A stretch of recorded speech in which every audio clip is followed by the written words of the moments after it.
So I know you know Styx, but do you know these albums?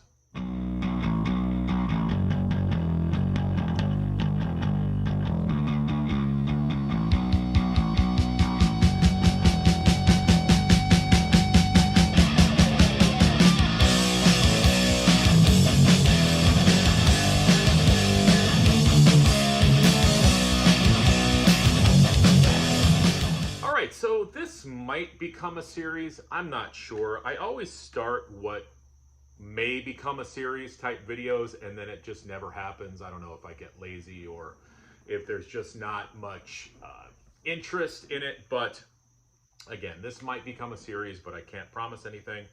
So basically the idea is I'm going to try to pick some bands that we all pretty much know, probably the hit albums and the hits. But I'm going to pull out maybe like some albums or maybe a string of albums like I will today of some stuff that you might not be as familiar with, because for myself, I wasn't as familiar with it either. So today I'm talking about the band Styx. And I'm going to specifically be talking about the time period from like 1990 to 2005, before they've sort of had this renaissance. And just to kind of get you in the time frame here of what I'm talking about, 1982 was Kilroy was here, which had the huge hit Mr. Roboto. Whether you like it or not, it was huge. And then in 83, they came out with this album, Caught in the Act Live, which I didn't realize, but it had a new recording on it called Music Time, which is actually pretty good. But then they banged through a lot of their hits on this live album. That was 1983. And then we kind of didn't hear from Styx till about 1990. And this is the first album that I'm going to talk about that you might not know too much about, because again, these four albums that I'm going to show today, I wasn't really that familiar with either. So 1990, Edge of the Century. All right, this is the 12th studio album by Styx. It's the first to feature Glenn Burtnick. He does some lead vocals on this album and also some lead guitar work as well. This is the final album with drummer John Panozzo.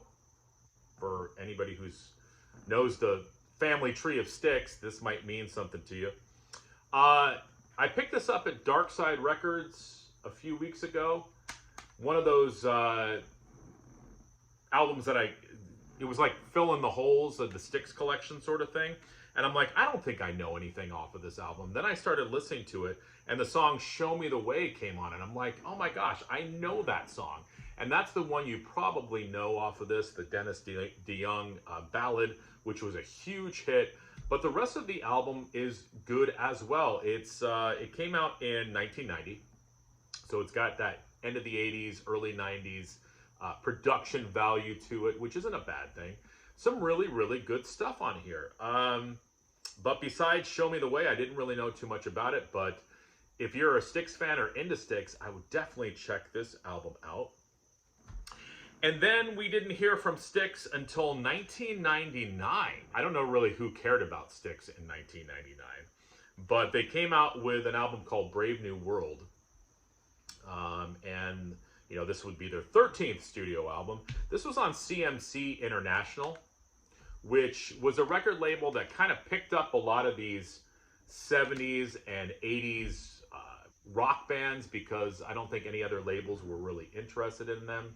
I should also do a video maybe on some of the artwork that appeared on some of these early CMC International albums. It was kind of a unique sort of art. This reminds me of a Dokken release that came out on CMC. But this was the first album with drummer Todd Zuckerman. It was the last album with Dennis DeYoung. So if you're a Dennis DeYoung fan, this was your last little taste of him for a while.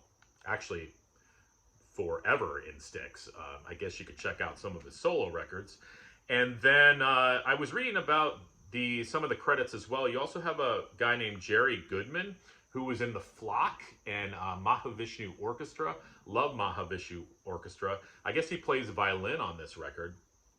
And It's got, yeah, a science-y, fiction-y sort of vibe to the album.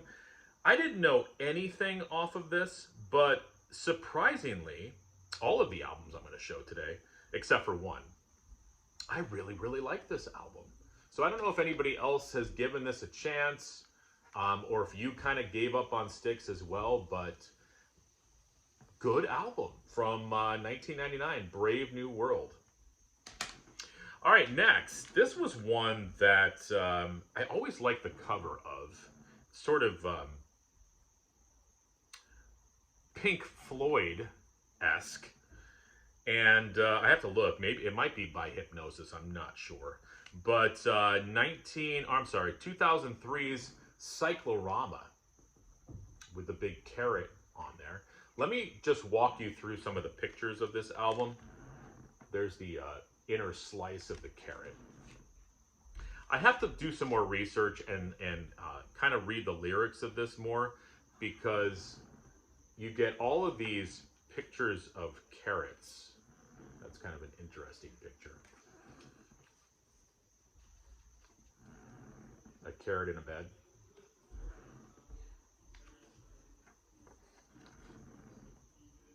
(2003) 14th studio album, first album with Lawrence. I wrote it down here. How do you say his name? Is it Gallman? I apologize if I mispronounced that. This did better in sales than Brave New World did, but still, you know, not up to the sales figures of early Styx stuff. Kind of a couple cool people that appeared on this album. Brian Wilson appears on this album. They do like a 30-second almost revisit of the song Fooling Yourself from Grand Illusion. And you can hear Brian Wilson's harmonies and his voice in that song. And also towards the end, Tenacious D shows up and they do some of this like comedic spoken word stuff, and then they kind of go into part of a song. So, you know, interesting to have those people on there. So yeah, again, I was surprised. I really like this album. It rocks. It's sounds creative. They haven't run out of ideas, at least to my ears. So 2003's Cyclorama. And lastly, the album I'm going to show you is the one that I'm not really a huge fan of. And it's probably because it's a covers album. And I'm talking about 2005's Big Bang Theory by Styx. As I said, this is a covers record. They do a re-recording of the Styx song Blue Collar Man on here.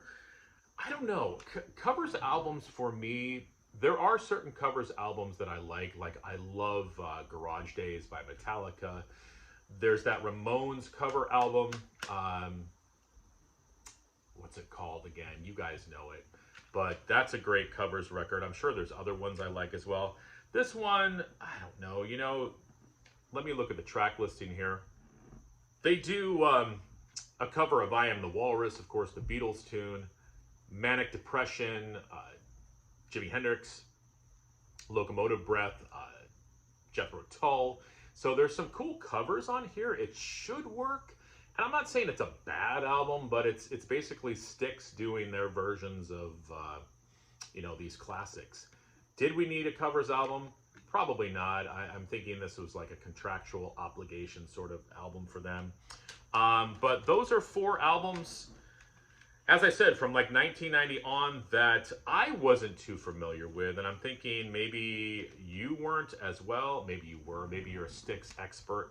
But everybody, let me know in the comments below. Do you know these albums? Did you kind of give up on them? Did you buy them and never listen to them again? Do you hate Styx? Do you think Styx... do you think Dennis DeYoung is the Antichrist? I don't know. Let me know. But here we go with a thumbnail. All right, everyone. Bye.